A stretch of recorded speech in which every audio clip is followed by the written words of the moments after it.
ധരിക്കുന്ന സഹീഹായ ഹദീസാണ്. മുൻകരും നക്കീറും വരുന്നതിന് മുമ്പേ ഖബറിലേക്കൊരു മലക്ക് കടന്നു വരും. ആ മലക്കിന്റെ പേര് ഇസ്മുഹു റൗമാൻ. ആ മലക്കിന്റെ പേര് റൗമാൻ എന്നാണ്. മുൻകരും നക്കീറും വരുന്നതിന് മുമ്പേ ഖബറിലേക്കൊരു മലക്ക് വരും. മയ്യത്ത് കൊണ്ടുപോയി വെച്ചു കഴിഞ്ഞാൽ ആ മലക്കിന്റെ പേര് ഇസ്മുഹു റൗമാൻ. ആ മലക്കിന്റെ പേര് റൗമാൻ എന്നാണ്. റൗമാൻ എന്ന മലക്കിന്റെ ജോലി എന്താണെന്നറിയോ? ഒരു വല്ലാത്ത ജോലി ഖബറിലിരുത്തിക്കൊണ്ട് റൗമാൻ ചെയ്യിപ്പിക്കുമത്രേ.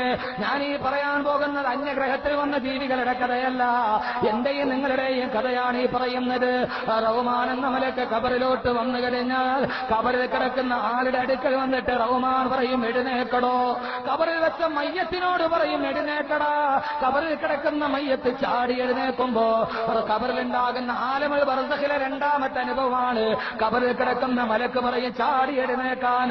ഖബറിൽ കിടക്കുന്ന ആള് ചാടി എഴുന്നേക്കുമ്പോ റഹ്മാൻ എന്ന മലക്ക് പറയുമത്രേ, ഉക്തുബ് അമലക, നിന്റെ ജീവിതത്തിൽ ഇതേവരെ നീ ചെയ്തതെല്ലാം ഒന്ന് എഴുതി വെക്കടാ. ജീവിതത്തിൽ ഇതേവരെ ചെയ്തതെല്ലാം ഒന്ന് എഴുതുക. ഉക്തുബ് അമലക, നീ പ്രായപൂർത്തിയായ അന്നു മുതൽ മരിക്കുന്നത് വരെ നീ എന്തൊക്കെ നന്മയും തിന്മയും ചെയ്തിട്ടുണ്ടോ അതൊക്കെ ഖബറിലൊന്നിരുന്ന് എഴുതുക. അള്ളാഹു എല്ലാം എഴുതി വെച്ചിട്ടുണ്ട്. എന്തിനാണ് എഴുതിക്കുന്നതെന്നറിയോ? അത് നാളെയാണ് നമുക്ക് പറയുമ്പോൾ മനസ്സിലാവുക. ഇരുന്നെഴുതടോ. ആ സമയത്ത് ഖബറിലിരിക്കുന്ന ആള് പറയും, എങ്ങനെയാണ് ഞാൻ ഖബറിലിരുന്നിട്ട് എന്റെ ജീവിതത്തിന്റെ രഹസ്യ പരസ്യങ്ങൾ എഴുതുന്നത്? വലൈസ ഇന്ദീ കലമും വലാ ഖിർതാസ്, എന്റെ കയ്യിൽ എഴുതാൻ പേനയില്ല, എന്റെ കയ്യിൽ എഴുതാൻ കടലാസില്ല. കടലാസില്ലാതെ പേനയില്ലാതെ എങ്ങനെയാണ് എഴുതുന്നത്? ആ സമയത്ത് റഹ്മാൻ എന്ന മലക്കിനോട് എഴുതാ പേനയില്ലാതെ കടലാസില്ലാതെ നിലവിളിക്കുമ്പോ റഹ്മാൻ എന്ന മലക്ക് പറയും, പേനയും കടലാസും ഇല്ലെങ്കിൽ ബുദ്ധിമുട്ടണ്ട. എടോ എടോ കഫനുക്ക് കിറത്താ വൈസ്ബഴുക്ക അക്കരാ വരീഹുക്കമിതാ, നിന്റെ കഫൻ തുണി കടലാസാക്ക്, നിന്റെ കഫൻ തുണി കടലാസാക്ക്, നിന്റെ വിരലുകൾ പേനയാക്ക്, നിന്റെ ഉമിനീര് മഷിയാക്കടോ. ഉമിനീരിൽ വിരൽ മുക്കിയിട്ട്, ഉമിനീരിൽ വിരൽ മുക്കിയിട്ട്, ഉമിനീരിൽ വിരൽ മുക്കിയിട്ട് കഫൻ തുണിയുടെ സൈഡിലോട്ടും എഴുതാൻ തുടങ്ങാൻ. അതുകൊണ്ട് സഹോദരങ്ങളെ, മയ്യത്ത് പൊതിയുമ്പോൾ പൊതിയുന്ന വെള്ളത്തുണി അത് വെറും വെള്ളത്തുണിയല്ല, ഖബറിലിരുന്ന് കുത്തിയിരുന്ന് എഴുതാനുള്ള പേപ്പറാണ്.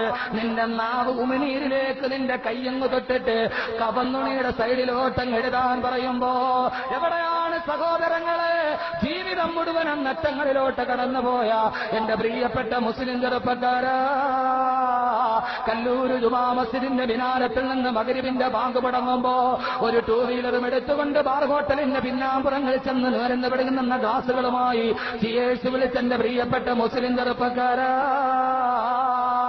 കൂണുപോലെ കുമിഞ്ഞു കൊന്നുന്ന ഇന്റർനെറ്റ് കഫേകളിലും സൈബർ കഫേകളിലും പാതിരാത്രിയിൽ ചെന്നിരുന്ന് ചൂണ്ടുവിരൽ.com അമർത്തുമ്പോ ലോകത്തുള്ള 140 രാട്ടങ്ങൾ ഏതൊക്കെ പെണ്ണ് തുണിയിലിഞ്ഞാടിയാലും അതും www.com ചൂടൻ വിഭവങ്ങളായി ആസ്വദിച്ചു പോകുന്ന എന്റെ പ്രിയപ്പെട്ട മുസ്ലിം ചെറുപ്പക്കാരാ, പാതിരാ സമയത്ത് രഹസ്യകാമുകനുമായി മൊബൈൽ ഫോണിന്റെ കീബോർഡിൽ ചൂണ്ടുവിരലമർത്തിയിട്ട് രാത്രികളെ പകലാക്കി മാറ്റുന്ന എന്റെ പ്രിയപ്പെട്ട പെങ്ങളെ, ഈ ചൂണ്ടുവിരൽ എന്തിനാണെന്നറിയുമോ? മൊബൈലിന്റെ കീബോർഡിൽ ഞെക്കാനല്ല, www.com വെബ്സൈറ്റിന്റെ വാതിൽ തുറക്കാനല്ല.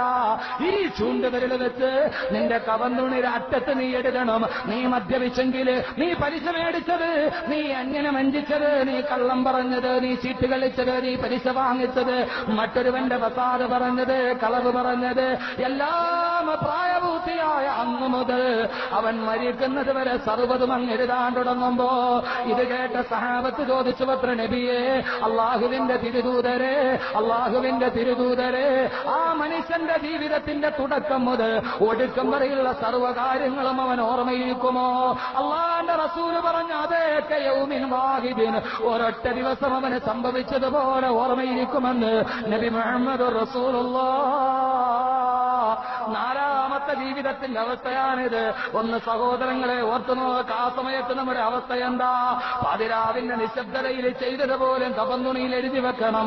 അവസാനം എല്ലാം എഴുതി തീരുമ്പോ പരീക്ഷ കഴിഞ്ഞ് പേപ്പർ വാങ്ങിക്കുന്നത് പോലെ റഹ്മാൻ എന്ന മലക്ക പേപ്പറിങ് വാങ്ങിക്കും, കപന്തുണി അങ്ങ് കീറിമേടിക്കും. എന്നിട്ട് എന്ത് ചെയ്തെന്നറിയുമോ? ആ എഴുതിയ മനുഷ്യന്റെ കഴുത്തിലേക്ക് ആ പേപ്പർ കെട്ടിത്തൂക്കിയിടുമത്രേ. അവന്റെ കഴുത്തിലേക്ക് ആ പേപ്പറിങ് കെട്ടിത്തൂക്കിയിടുമത്രേ. ഇത്രയും പറഞ്ഞിട്ട് റസൂലുള്ളാഹി സ്വല്ലല്ലാഹു അലൈഹി വസല്ലം അത്ഭുതത്തോടെ നോക്കുന്ന സഹാബത്തിന്റെ മുമ്പിൽ തെളിവായിട്ട് ഈ ഖുർആന്റെ ആയത്തോതി. അള്ളാന്റെ റസൂൽ അതിന് തെളിവായിട്ട് ഈ ആയത്തോതി. എന്താണെന്നറിയുമോ? അള്ളാഹുവിന്റെ പ്രവാചകൻ ഓതുകയാണ്, وكل إنسان ألزمناه طائره في عنقه ونخرج له يوم القيامة كتابا يلقاه منشورا. وكل إنسان ഓരോ മനുഷ്യരും അൽസംനാഹു ത്വായിറഹു ഫീ ഉനുഖി, അവന്റെ എല്ലാ പ്രവർത്തനങ്ങളും അവന്റെ കഴുത്തില് അവന്റെ മുതുകില് കെട്ടിത്തൂക്കിയിടും. എന്തിനാണെന്നറിയോ? സാധാരണ എഴുത്തല്ല, സ്വന്തം കൈപ്പടയിലാണ് എഴുതുന്നത്. ദുനിയാവിലെ സ്വന്തം കൈപ്പടയിൽ എഴുതിയത് ഏറ്റവും വലിയ തെളിവാണ്, നിഷേധിക്കാൻ പറ്റില്ല. ചോദിക്കുമ്പോഴാ നിന്റെ കൈപ്പടയിൽ നീ എഴുതിയതല്ലേ? സ്വന്തം കൈപ്പടയിൽ അല്ലാഹു എഴുതിപ്പിച്ചിട്ട് എന്തിനാണ് കഴുത്തിൽ കെട്ടുന്നതെന്നറിയുമോ? സൂറത്തുൽ ഇസ്രായിൽ കാണാം, വനുഖ്രിജു ലഹു യൗമൽ ഖിയാമത്തി കിതാബൻ യൽഖാഹു മൻശൂറാ. വനുഖ്രിജു ലഹു യൗമൽ ഖിയാമ, നാളെ പരലോകത്ത് അവനെ ഞാൻ എഴുന്നേൽപ്പിക്കുമ്പോ, നാളെ അഞ്ചാം ലോകത്തിൽ നാം ഇതിനെക്കുറിച്ച് പറയുമ്പോ അല്ലാഹു ചോദിക്കും, യൗമൽ ഖിയാമത്തി, പരലോകത്ത്, കിതാബൻ യൽഖാഹു മൻശൂറാ.